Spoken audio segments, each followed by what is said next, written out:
Good morning, everybody. My name is Dave Fanale, and this is Real Estate Talk TGIF. How are you doing, everybody? My camera is not really working that well. I don't know why, but here we are. This is episode 250, which is 247 weeks in a row. We are rocking toward 260 or 63. 63 would be shows, 260 in a row. Will be 5 years. That's going to come in June. And we've got none other than the Brett Sikora today, a friend, a colleague, a man that I rely on for information, a man that I rely on for just a lot of things as far as, what we do together and what we're doing in this business called real estate. Brett, thanks so much for coming on today. No, I appreciate you having me on. Definitely Great, man. to be here. Wait, so you've been on a couple of times, I think, now, and we were on, you're on the New Year's Eve show, because we talked about going into the new year, and we're 2.5 months into the new year. But before we get started, man, what I'd really like you to do is give an idea for people, like where Brett Sikora started, where you came from, because your team did. What did you guys do in 22? How much? A little over 200 million in volume. So you did a little over 200 million in volume, but that's not where you started, right? So it took a ways together. So give me a little bit of the story of how you got to where you are now. Yeah, so a lot of what I've been kind of drilling in on right now, and I think we're in the market to certainly focus on that is what happened when I was a single agent? What happened when I first got into real estate and I was trying to get, things to align on that side of things. So I got licensed in 2007, and it was really difficult for me to earn a living in real estate. I failed my first time around, and then from there went into car sales in 2008. And then the market just completely tanked across the board when Lehman Brothers failed in September of 2008 or October of 2008. With my back against the wall, I knew I had to go back into real estate. I didn't have a college degree, so sales was kind of my only option, and I didn't want to go to college, so I worked against that whole side of things. Came back into real estate October 31st. It was Halloween of 2008. I started selling real estate in Hoboken, where I was working with a younger crowd. And I was doing rentals. So I think I sold like maybe one home in 2009 and just did a lot of rentals, and things were cranking. They were good, but they weren't great. And I feel like I stayed in that space for probably 6 years or so. So I've been really making a point to live in like the 2007 to 2013 version of me and create solutions to the problems that I had back in that time, and kind of looking at what my roadmap was to get out of the trenches and to get, have a crystal clear mindset and make sure that I'm actually moving forward day in and day out. So my whole purpose, my whole drive, with what I'm up to with the Sikora Group and why I created that is I try to create, minimum baseline 6-figure earners, and I try to get them there in a hell of a lot less time than it took me to get there, and a hell of a lot, stronger mindset and whatnot that goes into that. So 2013 was a very pivotal year for me. It was when I started dating who is now my wife. I was working with our good friend David DeVoe at the time. He brought me into his team. I want to say I sold like 9 homes that year and still did a lot of rentals. And then from there was growing. 2015, I think you've had him on your show, is Matthew Ferry. And Matthew was when I started, coaching on that side of things and really developing the mindset. So 2016 is when I founded my group. And then that's when we went from like 7 million to, or 15 million a year, whatever it was, to 208 million last year. So what I tell people is that's cool. That's fun. That's fine and dandy. But the problem with a lot of realtors in the world, really lies in that 2007 to 2013 version of me. And that's the problem we're going in to solve right now. So the problem 2013 to 17, what was the problem? I mean, well, sorry, 2007 to 2013. Okay. The problem was mindset. I mean, I was making decent money as a realtor, but like I didn't have the right people guiding me along the way to be like, you shouldn't do rentals. You should come over here and do sales. Or if you're going to do sales, here's what you're going to need to know to deal doctor the deal so that they don't blow up like I have happened to me. Or if you're going to go after for sale by owners, understand this, but we're going to present in this way. And then we're going to go way deeper on setting, setting the right process, the right standards around how to deal with pending transactions and all that stuff. Right. That, to me, that's the gap in the industry. So if you can go to I love John Cheplack, but you go to a Cheplack event, he's going to tell you how to rah and push forward and move that way. You go to a Mike Ferry event, he's going to tell you how to do scripts and role play and all this stuff. You go to a Tom Ferry, he might kind of encapsulate all of that, and it's all great. But when you leave the events, it's the in-between, it's the work that's done, it's the deal doctoring component, it's getting things to the closing table that traditional coaching doesn't solve. And that's why agents seek to be on teams. That's why they look for that support. So what we've really been doing in 2023, late 2022, is focusing on how do we solve that problem industry-wide for people that want to be on a team, but maybe they don't want to be on a team. Or if somebody has a team and their agents are experiencing the same thing, or if somebody has their own brokerage and they're experiencing that same thing, how do we go in and solve that problem for them? Because it's an industry-wide issue. Well, the way, I mean, look at it this way. I mean, you know, we look at the difference of a brokerage, a team, and employees. Okay. So with employees, Brett, correct me if I'm wrong or you disagree. With employees, you can tell them what to do and they've got to show up. It's like it's the analogy or the example I use all the time with new agents and other agents. Hey, look, if you got a 9-to-5 job, you're told when to show up 9. I mean, you're actually told to start working at 9, not show up at 9.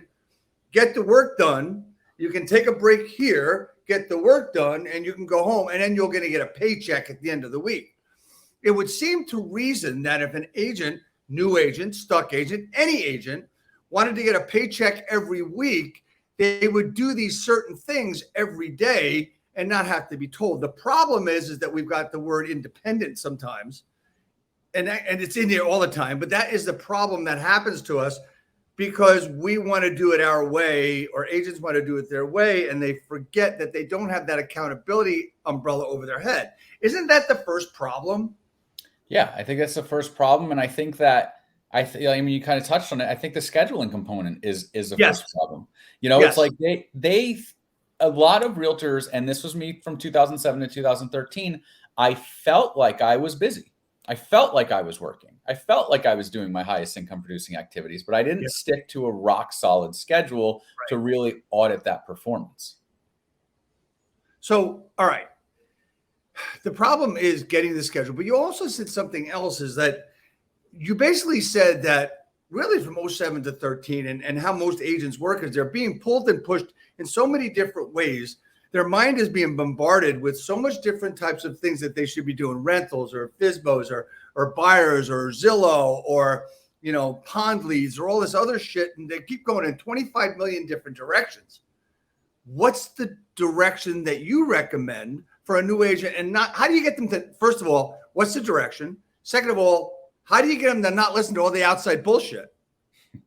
I don't have a way to make them not listen to all the outside bullshit. And I feel like the outside bullshit's starting to come back together, and a lot, like the outside bullshit's really not working anymore, and people are starting to realize that. So go figure, people are like, oh, it's a contact game. You know, you have to have conversations with people about selling real estate in order to sell real estate. Right. Ricky Carruth said it really well on one of his podcasts recently, and he's a good friend of ours.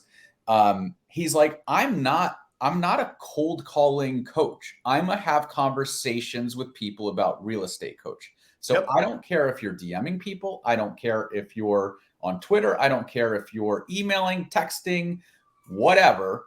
I personally think that calling is the best way to do it. Door knocking makes a lot of sense too. But if I want them to be in conversations with people, and Ricky also said too, it's so interesting how many people will pay for a lead that they have to call anyway. So why not just call people to create leads?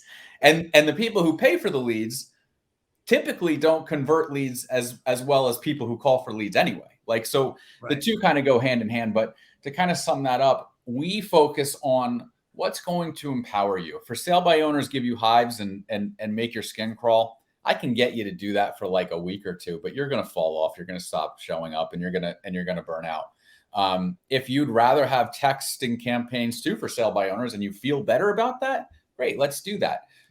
Create hand raisers. I don't care, but like, you have to be having conversations with people, and I want you to do it in a way that empowers you. Okay, great. So agents start doing, okay, so Is it the team leader's responsibility, the broker owner's responsibility to help to get them started in business, to actually give them business or to give them leads? What is the responsibility? Because people, you say you should join it. People say they should join a team. Join a team if you, depending on where you're going to be, right? So I had a conversation with someone earlier today just about that situation and what teams are all about. But is it about structure, and how do you get an agent to listen to that structure? We talked about schedule. How do you get them to do that? Yeah, well, so we'll touch on the leads aspect of things because I hear that come up all the time. I tell people, Right. listen, we have 800 leads come through our system per month, but you'll never get them if you don't follow a system through our schedule. If you're not making outbound calls, if you're not having conversations with sellers for properties and that our buyers agents need and whatnot.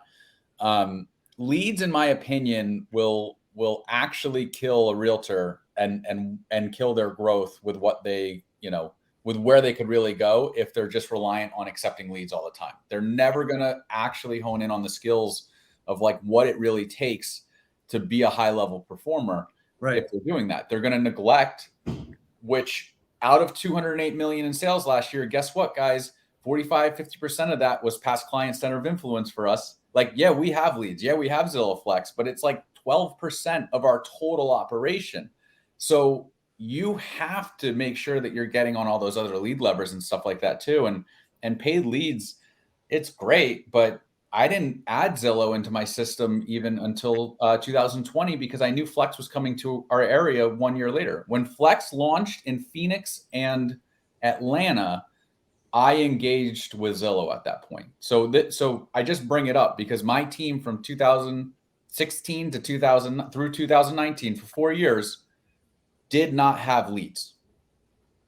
Okay. So we've got the leads thing, and they've got to be able to, for you and for me as well, you've got to be able to be connecting with for sell by owners, with expires, and actually do the calls and do the work to get there and get disciplined. And that starts with schedule, but it also starts with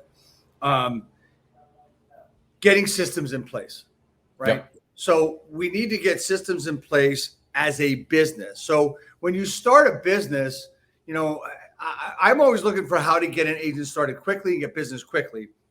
But there's no putting aside the fact that you really need to understand the business and to have systems in your business. What are you doing, Brett? And how are you doing it? And how are you setting it up for your newer agents or your agents joining the team, joining the group with systems? What are you doing to help them get systems in place? So what we have, James Oliver's he's a systems expert. He's a fantastic realtor within our team and really became that by following process and following systems. He had been in the industry for a while prior to that and is just having, great year after year, despite whatever the market conditions are, Right. because he's following that system. So what we do, whether you're an agent that's doing $30 million a year or you're an agent that's brand new, that's joining our team, you're with James for your first 5 transactions. We want to make sure that those agents know how to operate within our systems that are already set up, that are tried and true, that are years and years of research, our schedule, like everything around that to make them as successful as possible. And he's there to hold them accountable throughout that whole process.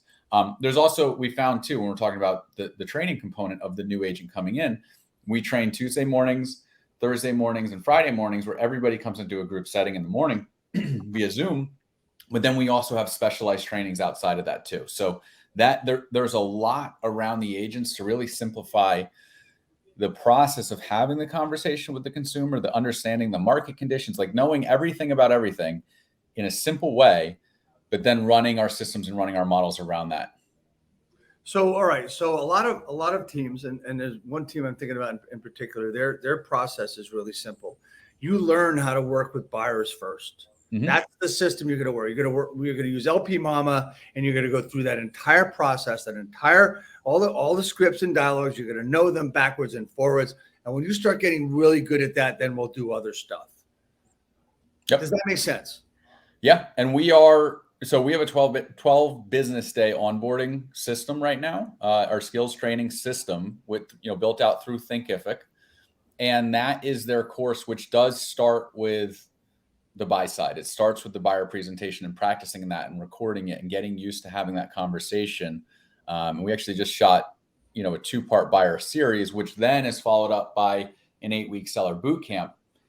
And it's for that exact reason. I mean, an agent starting out brand new, I would say like 8 times out of 10 are going to be on the buyer side. All right. So you've set some systems in place. They've got the training. They've got all that other stuff. So their schedule, right? Is it important for them to work, as I mentioned earlier in this broadcast, 9 to 5 with the quotes? Yeah, I think that I almost think it's important for them to work 9 to 12. It's important for them to do what they need to do. And then I really don't care what they do in the afternoon. And if they have free time, go lead generate again. But I forget what the name of the book, something about, chewing off a frog or something. I forget the name of it. Bite off Eat the that frog. Eat that frog. There we go. Or Gary Keller's One Thing. It's the same idea. It's like your one thing is being in conversations with buyers and sellers. That's it. Yeah. Take action. Do the work, do the hard thing, the first thing in the morning, and then you're done for the rest of the day. So for me, my perfect schedule when I was, a single agent or kind of growing the team, it was like I was in the office by 8:30, kind of, prep and role play, that sort of thing, on the phones by 9. I dial till about 11, make my contacts, go check on the team, come back, do my lead follow-up, until 1 or so, or 12:30. Lead follow-up, so everybody knows that's people that you've already spoken to. Contacts earlier in the morning, the taking action component of it are, that's talking to new people you have not had conversations with. So you're adding to the database. That's how I set mine up. And then it did not matter what I did with the rest of the day. Usually I'd be on appointments and stuff, but if I didn't have appointments, I would take the day off and go hang out with my girlfriend or something. It didn't matter. So is that the right focus to go hang out? No, I'm just kidding. I think it is. It is. That's the goal, right? Don't you freedom? However you choose to use it in your afternoon. But that discipline, the morning discipline, is what creates the freedom to be able to make the decisions. And people leave the office. Like if you feel like you need to be there from 9 to 5, it's because you're not working from 9 to 5. That's the problem with the agents. They feel like they're doing something all day long, and they're not. If they're actually just doing hardcore work for 1 hour or 2 hours a day of their highest income producing activity, it really doesn't matter what you do the rest of the day. And you'll be able to leave the office feeling complete and satisfied because you're operating with integrity. So I'm going to let that segue right into your experience that you had recently. We were able to go to a conference and you saw James Clear, but you also talked about in one of your posts recently, the 15-minute audit. Yeah. We're talking about time. So please talk to me about that. I think that works perfectly into what we're talking about with schedule and everything else. Yeah. So if you have an iPhone, or I don't know how droids work. Sekou can probably answer that if he's still listening. Yeah, they're not. iPhones at least have a timer setting, and you just set a 15-minute timer and you put it on your desk and you let it go off. And when it goes off, you write down what you did for the 15 minutes prior, and you hit reset, and then 15 minutes prior, 15 minutes prior, and you do that for 72 straight hours. Working hours. I would say, I don't care what you do at night, but while you're in the office, and you'll realize how much time you really waste. Today's a perfect example of it. Like we're here on a call day. I knew I had this at 10:55, so I didn't do anything but shoot the shit with the guys in the office from 10:40 to 10:55. I wasted 15 minutes of my day, which is okay from time to time, but I have the awareness that I didn't have a jam-packed schedule through that. I've kept today a little bit lighter on purpose. So you start to develop like, okay, should I be doing this? Should I be doing this? Should I delegate this? If you don't have the money to delegate it today, identify what needs to be delegated and then create a goal around that. Like we leaned out a little bit staff-wise as the market slowed through the winter. And I know, and my staff knows, there's 2 hires that are going to start May 1st. So that they know, hey, what am I going to delegate when these 2 people come into the organization in May as we're continuing to grow? Yeah, I'm seeing Carl's. Yeah, freedom, flexibility, and the promise of untold wealth. Yeah, that's 100%. I tell people, actually, just to rewind on based on that note, I tell people when you swiped your credit card and wanted to become a realtor, what did you have in your head at that point in time when you went to real estate school? Even Dave, let's get you talking. When you went to get your real estate license, what the hell did you have planned? Dude, you really want to know this answer? Yeah. So here it is, right? And not many people know this. So I was first licensed in 1976. Think about it, right? Yeah. So 1975, I started college and my dad wanted me to be a dentist. Right. So I didn't really want to be a dentist because I didn't want to stick my hand in anybody's mouth. So, but his hobby was real estate. So I figured, you know what? Real estate. That could be the lesser of the two evils. And I said, you know what? Let me dive into it. So the summer of after my freshman year at Rutgers, I got my real estate license. Dig this, 30 hours, test in the school. It was at the YMCA in Hackensack, New Jersey. Nice. The building's still there. So that's one thing that's there. So when I got it, for me, it was the lesser of two evils. Then as everything progressed, I got into urban planning as a major at Rutgers. So it helped it. And little did I know that I would get a job working for the Bergen County Planning Board for 2 years, reviewing development in northern Bergen County. How great was that, and how well did it work out with everything? So things progressed. One of my tenants was a brokerage. I bought that brokerage, owned it for 21 years. But getting back to the reason I did it, for me, it was the lesser of two evils. But as it moved forward through college and everything, it was the right thing to do because I love buildings. I love development. I love construction. Yeah, 100%.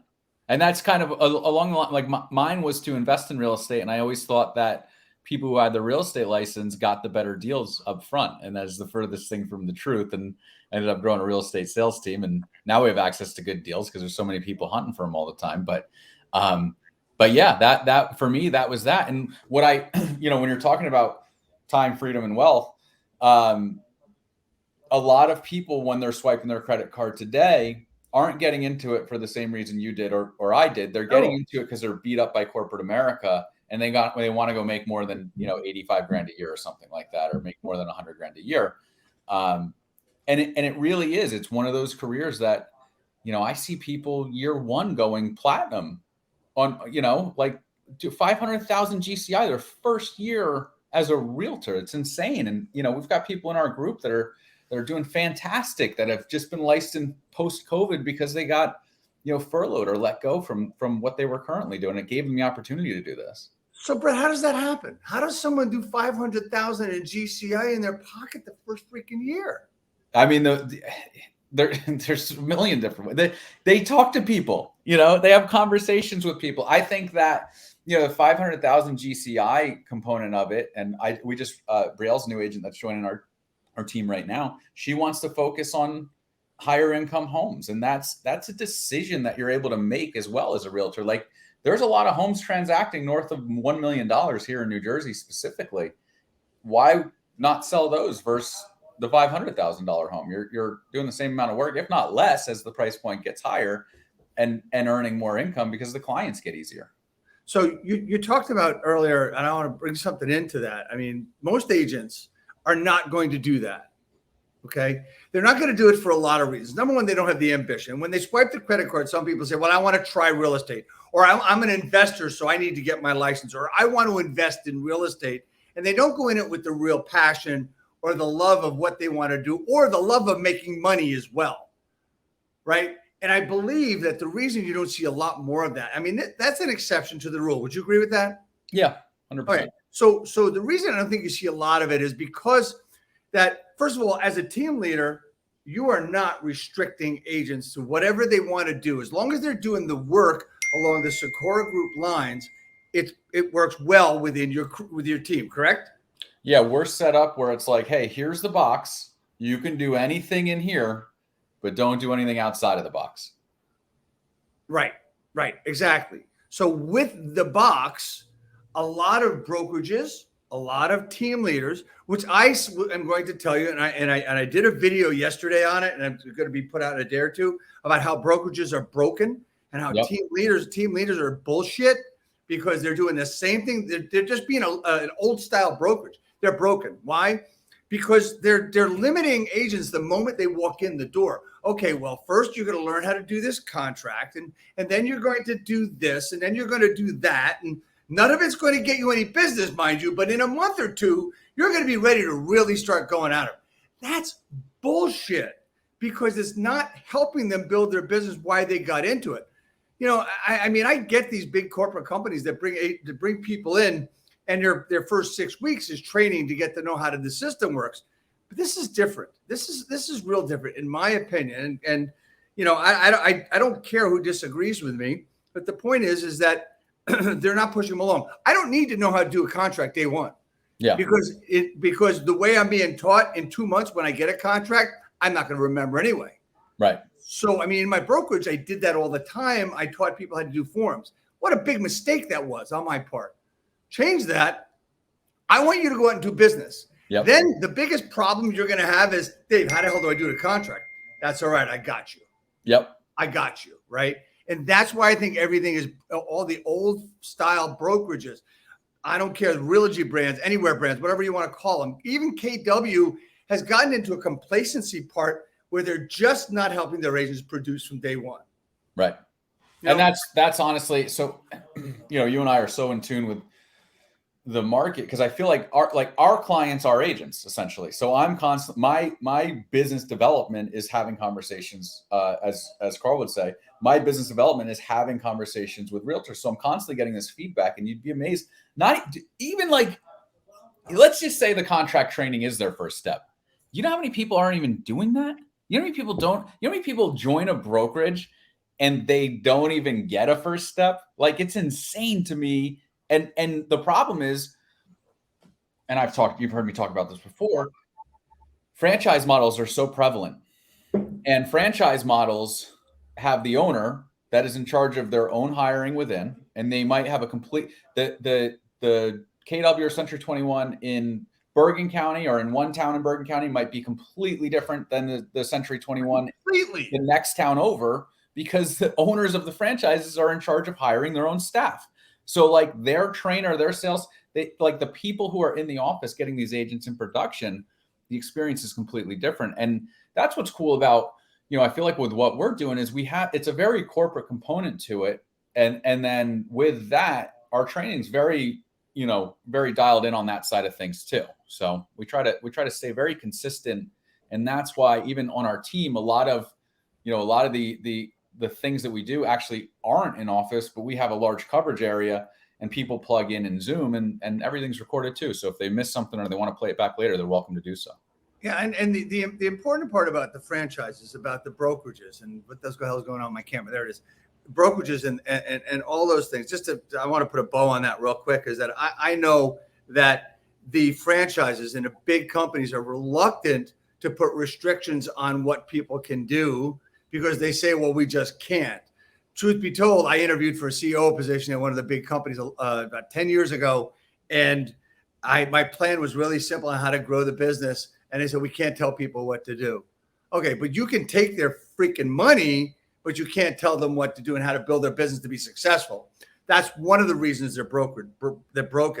You know, I want to get back to the time thing. You talked about the 15-minute audit, right? One of the tests that I do, and I like to work with a lot of my clients and agents, is the power of the 168 test. The 168 is really simple. It's how many hours are in a week. And basically how it works is write down how many hours you sleep a day, multiply it times 7, and do that with everything: food, work, you know, whatever you're doing. And I guarantee you, you're going to find between 10 and 30 hours that you don't know what you do. Which, when everybody says, I don't have time, that simply says they don't want to do it. Yeah. Right. Talk to me about your experience that you had seeing James Clear and how he talked about the 80-20 rule. I think that works right along with what we're talking about. Yeah. So, you know, it's funny, James. Well, so anybody who doesn't know, James Clear wrote Atomic Habits, super popular book. He was one of the keynote speakers at the event we were at in San Diego. And he was talking about the 80-20 rule, which ties into that. He was essentially saying, you know, 20% of your day should be filled with like your highest income producing activities, and get rid of the other 80%. And that's like kind of going back to my 9 to 12 or my 9 to 11 in the morning. That's my 20%. That's what I need to be doing day in and day out to move the needle forward, the business development component of it, and absolutely get, you know, yeah, there, Atomic. Yeah. You're throwing me off with the pop-ups. I'm sorry, man. But yeah, with that, it's focus on your 20%. And like Dave, we're talking, I mean, I'm at the point now where I don't have to do the audits with a 15-minute timer, because my schedule is so freaking dialed in, where it's like boom, boom, boom, boom, boom, boom, boom, boom, boom. I can look back at the week before and see which meeting did I not need to be on? Which one could I not have gone to? So like, I have a jam-packed 9 to 5 now where it's scheduling like all heck. But I look at that and review it the week prior and figure out what was my 80%, what meeting, what can I not be on and still have my organization move forward? And that's where I focus. And the other thing that I thought was great with James Clear as he was breaking down atomic habits is you're thinking about going, I forget who it was, but he was talking about this gal going to the gym in New York City. And every single morning she would get into the cab, go to the gym, tell her to take him to the gym, and then work out. And the habit wasn't going to the gym. The habit was getting into the cab. She knew that if she got into the cab, she'd be going to the gym. So everything that happened before that was the tough part. It wasn't actually being at the gym. It wasn't working out. But if you look at like, what is the habit that you need to create in order to get that schedule to work? It's not the business development component. It might be, for me, when I used to prospect, it was Rage Against the Machine. If I turned on Rage Against the Machine on my way to the office, you bet like all hell, I'm bumping some phone calls when I get there. I'm in such a mood where I'm fired up and ready to go. But or let's say you're not allowed to open email. If you can't open email and can't open the MLS or if you're, you lock yourself out of those things, then what are you going to do? You're kind of left to just call, So well, exactly. I mean, it's all depends. Your mindset really has to really be dialed into what discipline really is.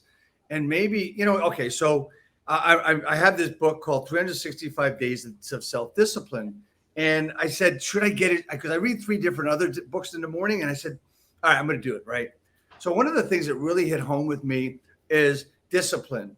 So if you're on a diet, let's say, right, and you allow yourself a cheat day, and a lot of people do that. It's like, okay, that one cheat day ruins all the work you did the 6 days previous, in my opinion. For me, it does, right? And then you have to struggle to get back. And by the middle of the week, you're back to where you wanted to be. And then you've got 2 or 3 days to work on what you had to work on instead of 6 or 7 or whatever it is. But talk about that. Think about that cheat day, how that affects you next week. Yeah. Talking about discipline, right? Let's talk about compound discipline next week. How does it affect you next month? And think about how it's going to affect you and your life and your family's life in 10 years. Yep. If you think about not doing the prospecting today or not doing it every day, a 3-hour work day, that's really what it boils down to, right?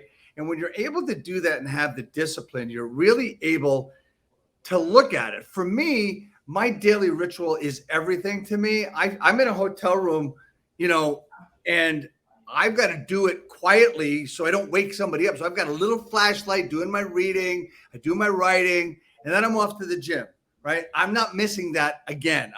Every time I've gone away and I'm traveling now, is I would miss the gym or I wouldn't do it, or I might run every other day.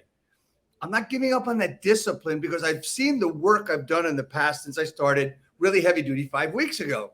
I'm not giving up what I built and worked for. So my discipline might be more, it doesn't feel as bad as the feeling of regret. And that's one of the ways I put it. You know what I mean by that?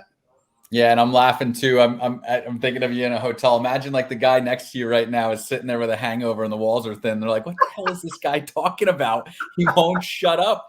No, but discipline's everything. And James Clear talked about that too with the habits. And he's like, you can miss one day. You can have a cheat day. You can't miss 2. You can't miss 2 in a row. He's like, you can fall off one day. It's totally okay. Statistics show if you fall off 2 days in a row, the likelihood of you coming back to that habit is insanely gone. Like it's I don't know. It's like 900% harder. I don't remember the stats, but it was something wild. And that's what we tell people with like that discipline around that perfect work day. It's like, how are you going to do this, day in and day out? And if you miss a day, just understand that is okay. It is okay, but you can't miss 2. Well, that's the thing, honestly, about this broadcast. I mean, like I said, we're 247 weeks in a row. It is the longest running live broadcast in the country. And it's number 2 to Byron Lazine's podcast that he does. He's at like 260 something or 270 something, but he records it. So that's the argument that him and I have. But anyway, if you don't know who Byron is, top agent in Connecticut, broke agent media, and all that stuff. But so let's talk about one other thing that goes into agents, and I want to talk about social a little while. The roller coaster effect. How do we stop agents from having the roller coaster effect. And I'm going to give people just a quick example. If they don't know what I'm talking about, it's really simple. Then typically what happens is newer agents, it's mostly for newer, but people deal with this their entire careers. Well, they'll do a couple of deals and they'll focus on those deals, and they're going to get a freaking check or 2 checks or 3. And then they're sitting on their ass doing nothing because they don't have any deals coming in because they stopped working and they focused on those two deals. So their business goes like this, right? Up and down, up and down. I don't care if you have a roller coaster and it's going up as you're coasting, right? How do we stop the roller coaster effect? Yeah. I mean, it's what you said. It's essentially like we just had an agent. I was speaking down in Charleston last summer, and I was talking to an agent right before I did that. And I remember it was one of my better videos that got put up on social media. But I was saying, he was like, hey, I had 5 closings in June and now I've got nothing in the pipeline. And I was like, right. Okay, great. What did you do to create? Where did the deals come from? Where did the 5 closings come from? Right. So it's breaking down how he got the business. And I'm like, great. That was back in March. So you did 3 open houses. You did this. That buyer came from that. You sent a mailer out. You did that. How many open houses have you done since March? How many mailers have you sent? How are you doing that? And they stopped doing everything. Right. And he's like, well, what do I do next? I'm like, go do what you did in March. This shit's it's not rocket science. It's like, go stay consistent. And this was another thing where, and this ties into a Chet Black moment when you were down in Dallas with us that one time, you know what you need to do. Like if any realtor who's watching this, I'll ask them, what do you have to do in the next 90 days to have your best year ever? And they could write out they could chat GPT it. I don't give a shit where it comes from, but they have something that'll literally fire out of their head of what they know they're supposed to be doing day in and day out. And then all I say is, okay, now go do that. And that ties back to the discipline. But when I think about John Chet Black and we were at that event, he had all of us close our eyes and he was talking about, where are you going to be in 10 years? And if you have a wife, if you have kids, who are your loved ones? And it was a really like emotional thought. I mean, for me, I had my son was only a few months old at that time. And, I have another daughter since then, but like, I'm thinking of that. And at the end of it, he's like, now tell those people that you didn't do what you said you were going to do because you're an effing coward. And it was such an impactful, like, holy shit. Like so I just bring that up because that was such a good visual for me where it's like, guys, you know what you need to be doing for the next 90 days. You know what you need to do day in and day out, and think about the loved ones or think about whatever your why is and think about explaining to them how you're not playing all out, how they don't have the best life that they could possibly have, or daddy works too many hours because he doesn't stick to a schedule because you're too afraid to actually commit to your business plan. As you know, I've known John a long time and I've worked for him a long time, and I've heard his process over and over again. And one thing about John is he's consistent when he has his own thing that he does every day. He does certain things the same way every day. But I want to hit one thing that John said at the last Sales Mastery event I was at. John talked about he was walking around about 700 people in a room. He says, how many people here write down what they're grateful for every day? And I'm going to tell you 90% of the room raise their hand, right? He says, well, you're all full of shit. Stop doing it. Pause. He says, you want to show me how grateful you are for your health? Take your clothes off, stand in front of a fucking mirror, and I'll show you how grateful you are for your health. To me, that hit home. Because if you're grateful for your health, you're taking care of what you're putting in your body, what you're working out, et cetera, et cetera. So it really made sense to me. What I'm writing down really has to mean what I'm doing. And, it shifted a little bit for me. I was still doing really well with it, but now I'm doing much better. So I want to talk to you about, one of the things that you've really excelled at, and you and I both work at every day really hard is social media.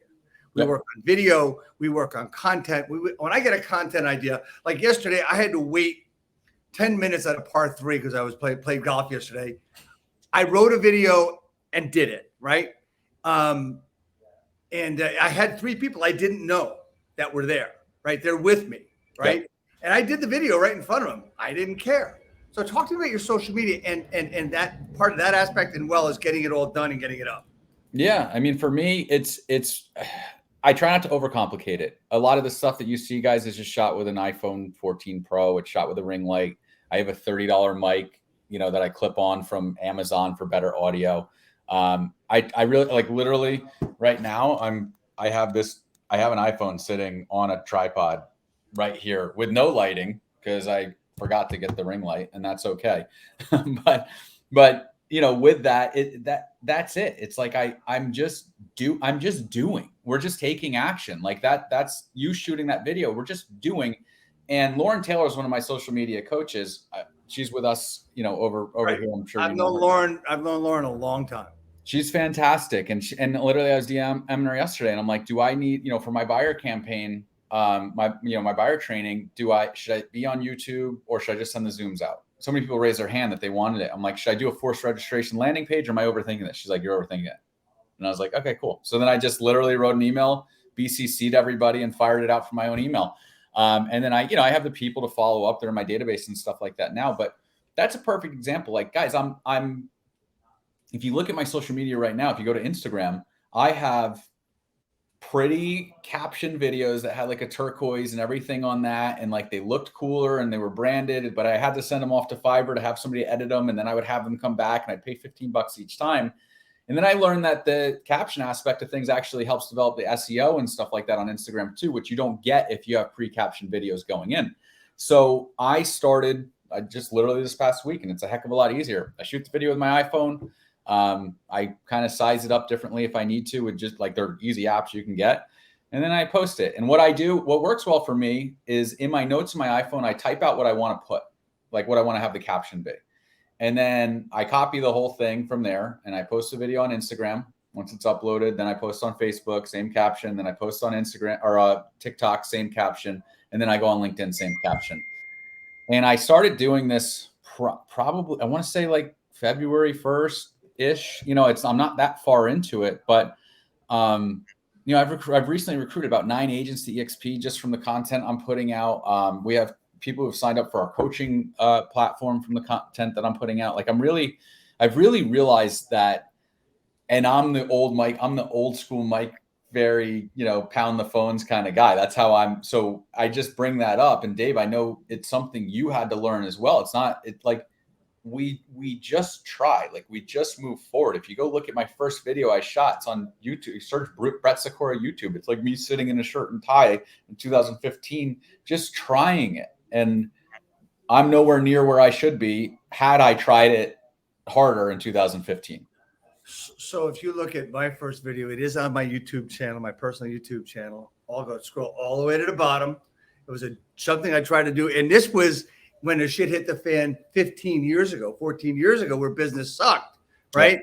And it was just a joke thing I did. I was talking on a video and I lifted up a sign, real estate broker will work for food, right? And it was just a little joke, like a cardboard sign.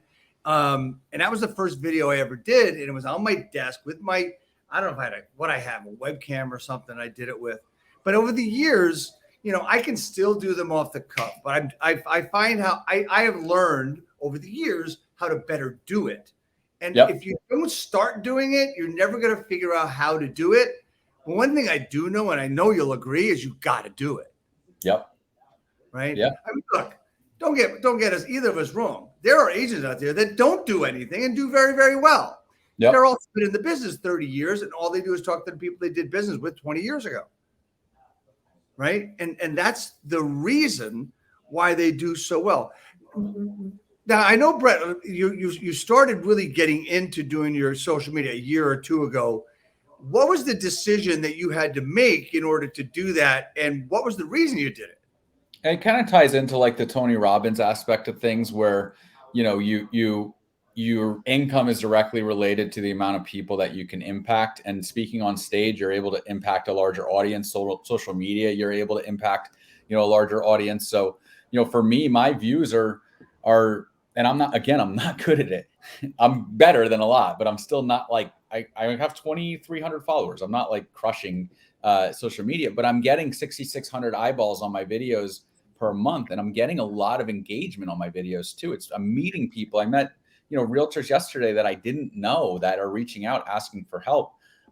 So for what I'm doing right now, the audience, the reach of it, that's super powerful. And I was talking to an agent this morning who was more so going, for YouTube with video as 100% realtor, like on that side of things and generating leads there.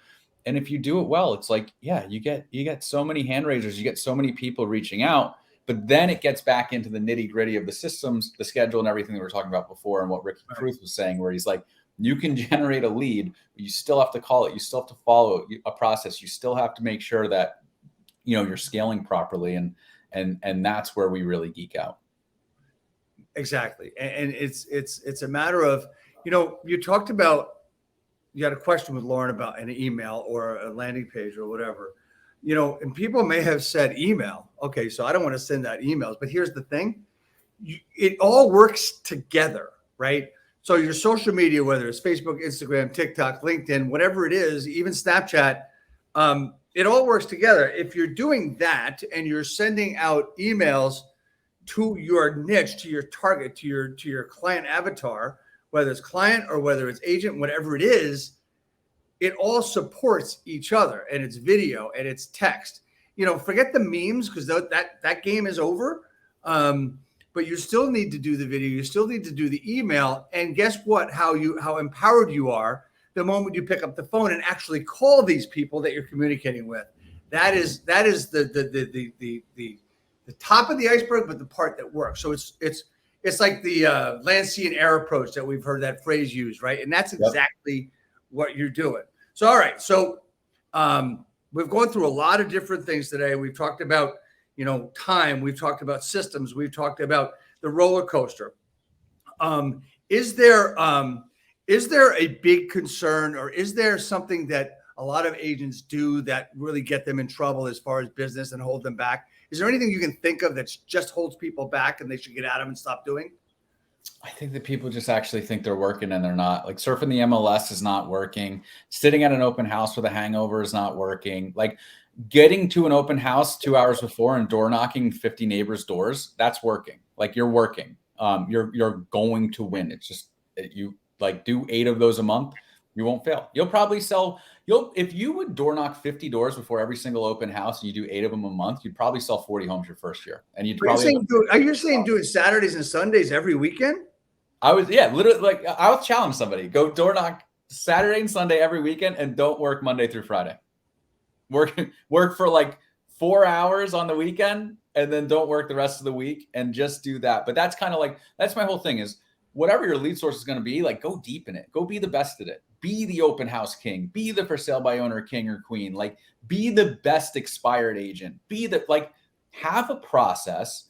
If you're going to do expireds, let's do that. Great.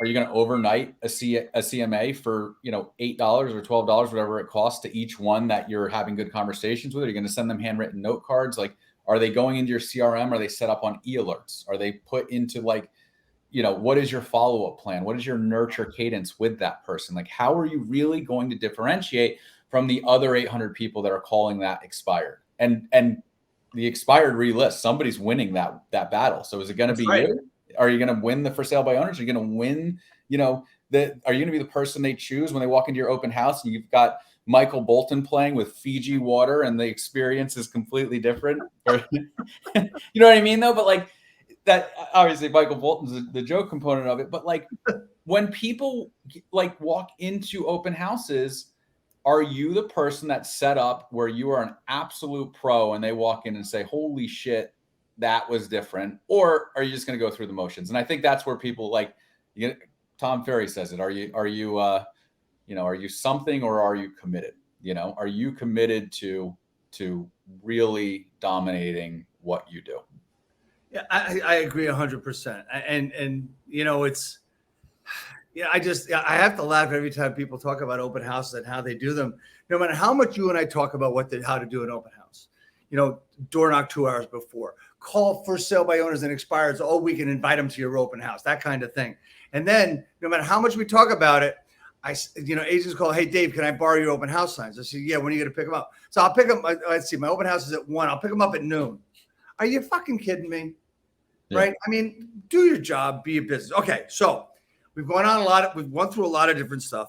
Just got a couple more things, but here's the question to give our big bang with today. You got a brand new agent. How are they going to get from 0 to 6 figures, and how long is it going to take them? What are they going to do? So for me, when I was FSBOs.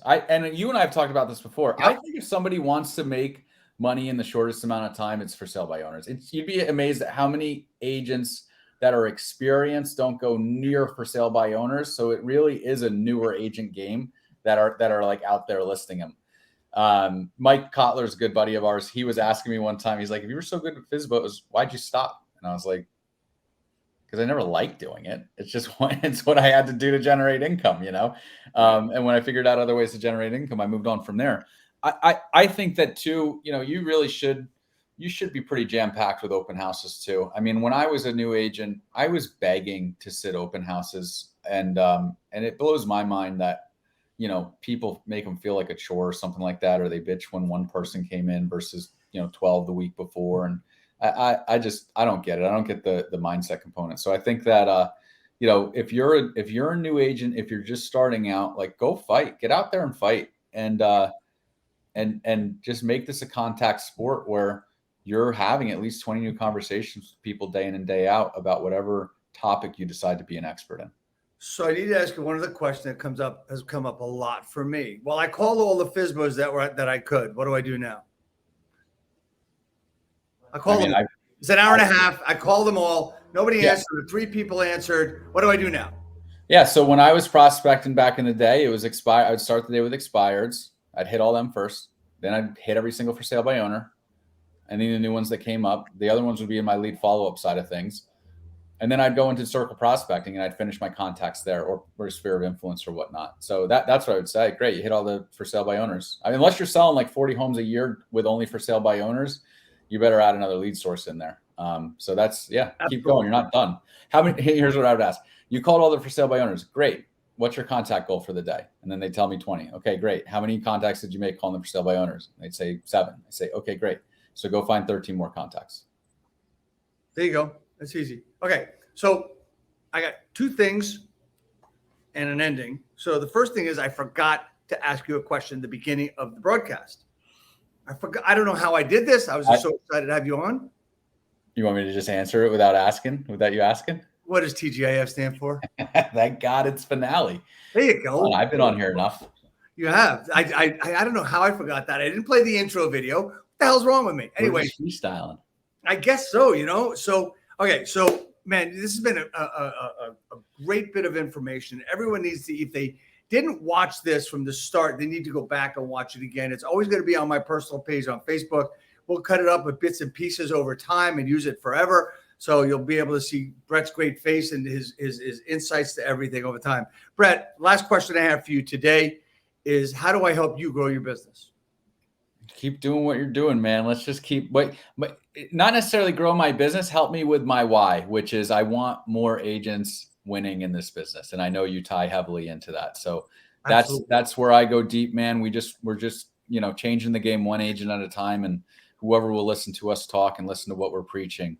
You know, I'm grateful for them. And that's what gets me up in the morning. You know, I believe that our huge universe nationwide is something of the collective that works really well together. But I also believe we're in New Jersey, everybody. If you didn't know that, we're in New Jersey, and there's several of us, including you, myself, you know, Sekou Pyle and Mark Stein. We've all got this attitude that we just want to help people grow. My goal is that in the next 12 months, help 100 people get productive in this business. That shouldn't be hard, but guess what? It is. You know, so every day is a new day. Every day is a new 12 months, and it's like the 24-second clock at the NBA. When you hit the rim, you start over again. So mine never starts. Mine starts over every 24 hours, and I know yours does too. And dude, you know what? I don't have any hats with me today, but I know you've gotten a couple. You got a new one coming too as well for today. I want to thank everybody for coming on. Next week, guys, you know, buckle up your seatbelts, because we've got Alexa Rosario coming on, who is the queen of buyer and seller funnels, as well as a really inspirational agent from Fort Lauderdale coming on to talk with us. And I'm really excited about having her on. She is so excited. I had a meeting with her earlier today. It was supposed to be a 5-minute meeting. It was a 25-minute meeting, but it's going to be great to talk about that stuff. Brett, thank you so much. Anything else you want to share to the audience about how to contact you? That would be good. How about we do that? Your contact. Yeah, just fine. Yeah, at Brett.Sikora. That's my social handle on Instagram, TikTok. But yeah, reach out. You guys have any questions, let me know. There we go. Hey, man, thanks a lot. Stay on really quickly. I'll be right back. Take care, everybody. I tell you, I get this stuff right sooner or later. There we go.